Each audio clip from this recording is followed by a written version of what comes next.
จำไว้นะครับสิงโตไม่เคยหันกลับไปมองสุนัขที่เห่าใส่เพราะเสียงเห่าทำได้แค่สร้างความรำคาญแต่มันหยุดผู้ชนะไม่ได้คนส่วนใหญ่พลาดเพราะมัวแต่หยุดเดินเพื่อปาหินใส่หมาทุกตัวที่เห่าขวางทางถ้าคุณทำแบบนั้นคุณจะไม่มีวันถึงเส้นชัยอย่าลดเกียรติของราชสีห์ลงไปขย่ำกับสิ่งที่ไม่มีราคาเลิกให้ค่าคำวิจารณ์ของคนที่ไม่เคยลงสนามเดียวกับคุณคนที่นั่งอยู่บนอัฐจันทร์ไม่มีสิทธิ์สอนคุณที่กำลังสู้จนเลือดอาบจงเงียบให้ที่สุดแล้วให้ความสำเร็จของคุณคำรามแทนไม่ต้องตะโกนบอกใครว่าคุณเก่งแค่ไหนแต่จงทำให้เห็นจนเขาพูดไม่ออก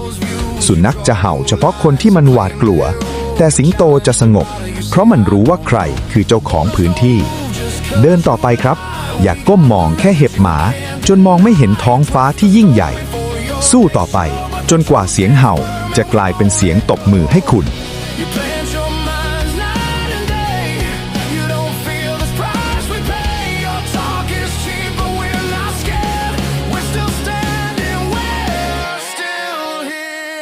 This is Thailand